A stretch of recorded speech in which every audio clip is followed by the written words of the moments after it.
Okay, well, firstly, the word digital.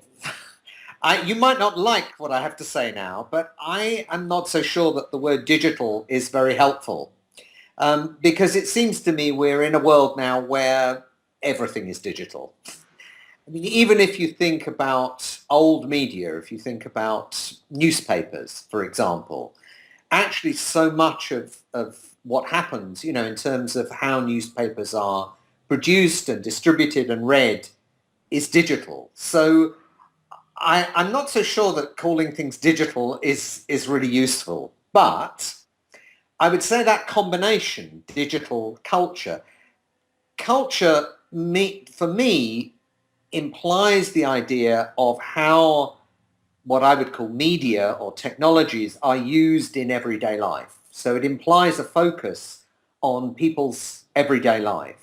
And in particular, when we're talking about children, thinking about how these media are used in children's everyday lives.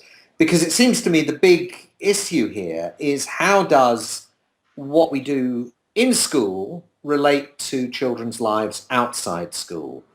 And I think we know that children's lives outside school are saturated with media of various kinds. I mean, there used to be an old statistic where we would say, well, children spend more time watching television than they spend in school, which when you work it out is certainly the case.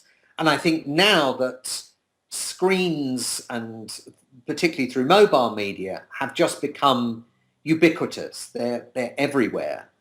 Actually, to talk about digital culture implies that we have to recognize the reality of that in children's lives. So whether we think it's a good thing or a bad thing, we have to recognize it as a reality of children's lives. And then we have to think, okay, well, what does the school do in relation to that? For many years, the idea was somehow that the school should remain separate from that. The school should be a place where the culture of print was still sustained, and we would keep all these new things, these new media out of the school. But for me to talk about digital culture in the context of education implies that we need to recognize that reality, and school really needs to address it. School needs to build a bridge into children's culture, children's everyday lives.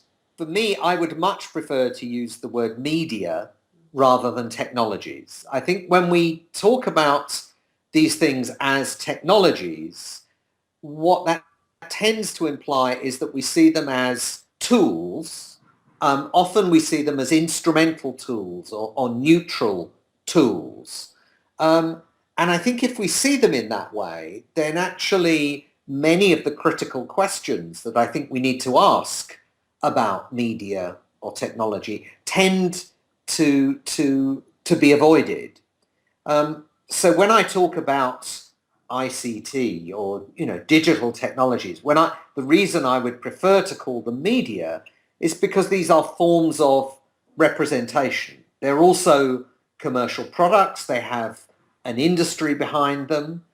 They address different audiences. All of these are key questions, critical questions that we address when we think about media in the context of media education. But very often when we think about technology in education, technology is often used as though it were simply a neutral tool, which I just don't think it ever can be.